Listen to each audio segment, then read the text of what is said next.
Avis vascular centre మన దేశంలోనే the best varicose vein hospital. నమస్తే, వెల్కమ్ టు సుమన్ టీవీ. నేను పద్మిని. ప్రస్తుతం మనతో పాటు ప్రముఖ ఆధ్యాత్మికవేత్త లక్ష్మీ నరసింహస్వామి ఉపాసకురాలు శ్రీమతి స్రవంతి గారు ఉన్నారు. మాట్లాడదాం. నమస్తే అక్క. నమస్తే పద్మిని. అక్క, దేవీ నవరాత్రులు మొదలు కాబోతున్నాయి. రేపు సోమవారం నుండే నవరాత్రులు స్టార్ట్ కాబోతున్నాయి కాబట్టి రకరకాల ధర్మ సందేహాలు ఇందులో మనకు వస్తూనే ఉంటాయి. అంటే ఎప్పుడు పులికాపు అంటే ఎప్పుడు క్లీన్ చేసుకోవచ్చు, ఇల్లు దులుపుకోవడం, అమావాస్య తర్వాత జనరల్గా చెప్తూ ఉంటారు. మరి అమావాస్య అయిపోయిన వెంటనే భాగ్యం నుంచే మొదలు కాబట్టి ఎట్లా మరి ఏమేం చేయొచ్చు, ఏమేం చేయకూడదు, ఎటువంటి పరిస్థితుల్లో దేవీ నవరాత్రుల్లో చేయకూడనటువంటి తప్పులు ఏమిటి, ఖచ్చితంగా చేయవలసిన పనులు ఏమిటి, ఇత్యాది విషయాలన్నీ మీ ద్వారా అక్క. ఎప్పుడు కూడా అమావాస్య తర్వాత నెక్స్ట్ డే క్లీన్ చేసుకోవడం అనేది అలవాటు మాకు.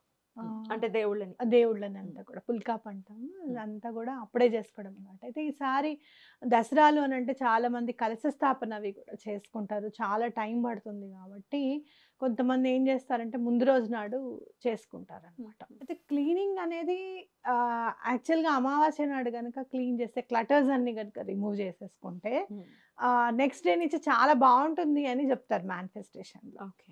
కాబట్టి మీకు అక్కడ ఏమన్నా చాలా కష్టంగా ఉంటుంది, మార్నింగ్ పూజ చేసుకుని ఆఫీస్కి వెళ్ళిపోయే వాళ్ళు కూడా ఉంటారు, ఉపవాసం కూడా ఉంటారు, మొత్తం పని అంతా లేట్ అవుతుంది అని అనుకుంటే గనక తెల్లవారుజామున 4ంటికి లేచి క్లీనింగ్ ఒక గంటన్నర అయిపోతుందంటే ఇట్స్ ఓకే.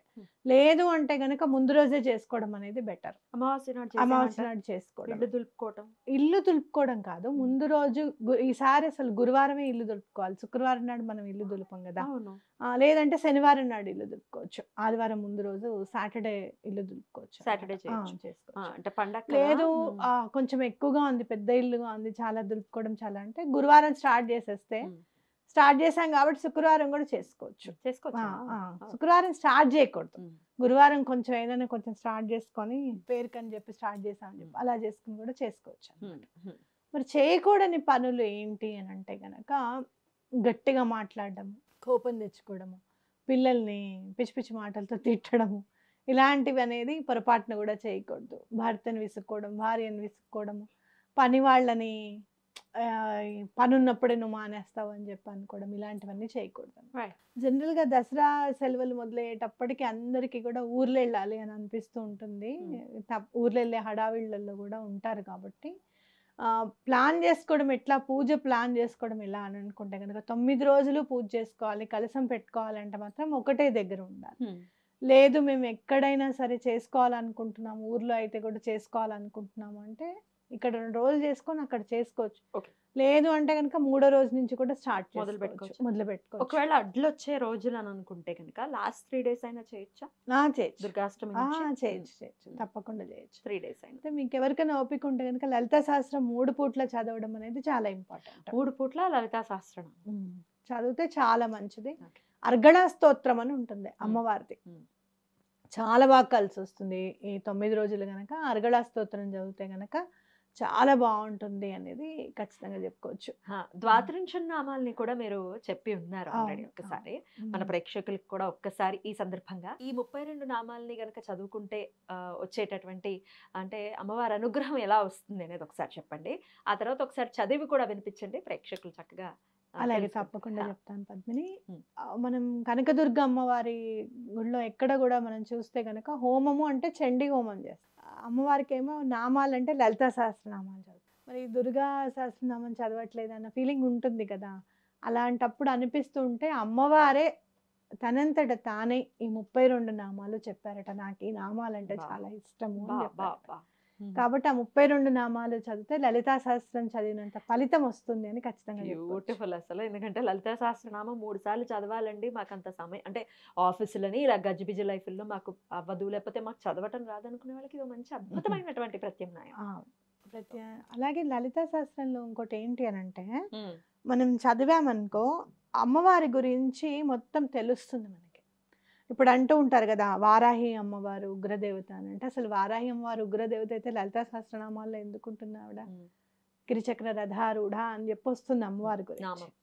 అలాగే శ్యామలమ్మ గురించి, ఆవిడ దశమహావిద్యల్లో మాతంగిదేవి, ఆవిడ మధ్యంద అవుతుంది.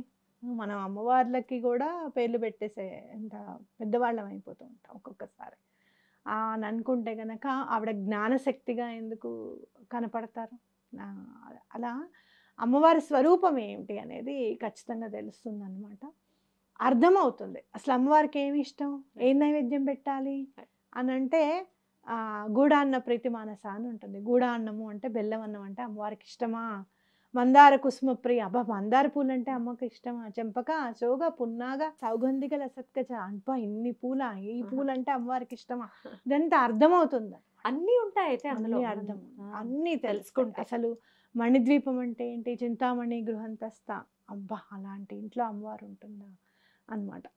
మీరు చూసుకుంటే కనుక అమ్మవారి దగ్గర సముద్రాలు ఎలా ఉంటాయి మీకు తెలుసా, షుగర్ కేన్ ఉంటుంది కదా మనకి, ఇక్షు అని అంటారు, అది సముద్రం అంట, ఆ రసం సముద్రం అంట, ఆ ఒడ్డున ఉంటుంది మణిద్వీపం.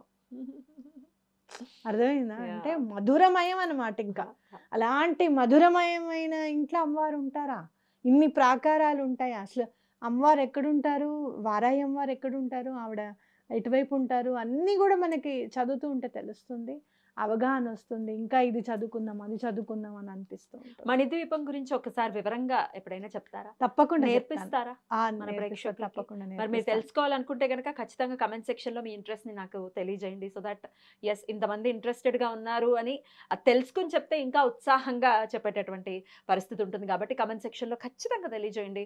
మేము మణిద్వీపాన్ని నేర్చుకోవాలనుకుంటున్నాం అని ఖచ్చితంగా మెన్షన్ చేసి చెప్పండి కమెంట్ సెక్షన్ లో. రైట్ అక్క, అయితే ఫ్యూచర్ లో మనం దీని గురించి చేద్దాం, ఒక బ్యూటిఫుల్ సిరీస్ లాగా లెట్ us ప్లాన్. తప్పకుండా చేద్దాం. ఇప్పుడైతే ద్వాత్రింశనామాలు మనం చదువుకుందాం, నేర్చుకుందాం. ఆ విఘ్నేశ్వరుడి పాదపద్మములకు నమస్కరిస్తూ మనం దుర్గా ద్వాత్రింశనామాల చదువుకుందాం. దుర్గా దుర్గార్తి శమని, దుర్గా పద్మిని వారిణి, దుర్గమచ్ఛేదిని, దుర్గసాధిని, దుర్గనాశిని, దుర్గతోద్ధారిణి, దుర్గ నిహంత్రి, దుర్గమాపహ, దుర్గమజ్ఞానద, దుర్గదైత్యలోకదవానల, దుర్గమా దుర్గమాలోక, దుర్గమాత్మస్వరూపిణి, దుర్గమార్గప్రద, దుర్గమ విద్యా, దుర్గమాశ్రిత, దుర్గమజ్ఞాన సంస్థాన, దుర్గమధ్యానభాసిని, దుర్గమోహ, దుర్గమగా, దుర్గమార్థస్వరూపిణి, దుర్గమాసుర సంహంత్రి, దుర్గమాయుధధారిణి, దుర్గమాంగి, దుర్గమాత, దుర్గమ్య, దుర్గమేశ్వరి, దుర్గభీమ, దుర్గభామ, దుర్గభా, దుర్గధారిణి, నామావళిమిమాం యస్తు దుర్గాయ మమ మానవః పఠేత్ సర్వా భయాన్ముక్తో భవిష్యతి న సంశయః, శత్రుభిః పీడ్యమానో వా దుర్గబంధగతోపి వా ద్వాత్రింశన్నామ పాఠేన ముచ్యతే నాత్ర సంశయ. ఇది శ్రీ దుర్గా ద్వాత్రింశన్నామావళి స్తోత్రం. ఎంత ఎంత అద్భుతమైన ప్రత్యామ్నాయం అంటే చాలా ఈజీ కూడా. ఆల్టర్నేటివ్ చక్కగా అమ్మవారే అందించారు అంటే ఇంకా ఇంకే మాటలు లేవు, ఇంకా మాట్లాడటానికి. చక్కగా చేసుకోవచ్చు, ఇక వీలైనన్ని సార్లు చేసుకోవచ్చు. ఇది ఎంతో ఒక 2 నిమిషాలు టైం అంతే, 11 టైమ్స్ అన్న చదువుకోవచ్చు. అమ్మవారికి చదువుతూ చక్కగా 32 నామాలు ఉన్నాయి. 32 ఒక్కొక్క పువ్వు అమ్మవారికి పాదాలకి సమర్పించుకోవచ్చు. పువ్వులతో పాటు ఇంకేం సమర్పించవచ్చు, పువ్వులు సమర్పించుకోవచ్చు. లేదంటే గనక ముత్యాలు ఉన్నాయి అనుకో, ఒక 32 ముత్యాలు ఉన్నాయి, చక్కగా ఒక్కొక్క ముత్యం అమ్మవారి పాదాల దగ్గర పెట్టచ్చు. మీకు 108 వెండి పూలు కొనుక్కునేది లేదు, 32 పువ్వులే కొనుక్కుంటామండి అని చెప్పి ఆ 32 పూలు ఒక్కటి విఘ్నేశ్వరుడికి గుర్తుపెట్టుకోవాలి ఎప్పుడు కూడా. మీరు ముత్యమైనా సరే, పువ్వులైనా సరే, ఏదైనా సరే ఆ అమ్మవారికి అదే సమర్పించుకోవచ్చు. మీకు ఏది కావాలంటే అది. మీకు ఏమైనా లడ్డూలు పెట్టుకోవాలని ఉంది, అమ్మవారికి సమర్పించాలని ఉంది, చక్కగా నామంతో చక్కగా పాదం దగ్గర సమర్పించుకోవచ్చు. అది ప్రసాదంగా అందరికి పంచొచ్చు, మీరు కూడా తినొచ్చు. ఎలాగో మనం సమర్పిస్తాం. పసుపు కొమ్ములు కూడా సమర్పించుకోవచ్చు.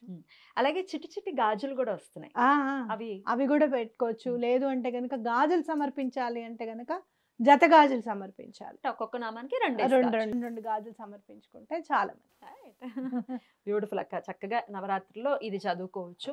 సో చాలా బ్యూటిఫుల్ గా ఎక్స్ప్లెయిన్ చేశారు. ఈ 9 రోజులు కూడా చాలా చాలా అంటే కాస్మిక్ ఎనర్జీ చాలా అద్భుతంగా ఉండేటటువంటి సమయం కాబట్టి ప్రతి ఒక్కరు కూడా ఈ సమయాన్ని వినియోగించుకోవాలనే సందర్భంగా మనవి చేస్తూ చాలా అందంగా అద్భుతంగా మాకు వివరించారు. అయితే 9 days కూడా ఒక్కొక్క రోజు బాలా త్రిపుర సుందరితో మొదలుకొని మహిషాసుర మర్దిని వరకు కూడా ఒక్కొక్క రోజు ఆయా రోజులకి వైశిష్ట్యం ఉంది కాబట్టి ఈ 9 వీడియోస్ కూడా మనం ప్రేక్షకులకు అందిద్దాం future episodes. Let us plan. Thank you so very much అక్క. నమస్తే. నమస్తే.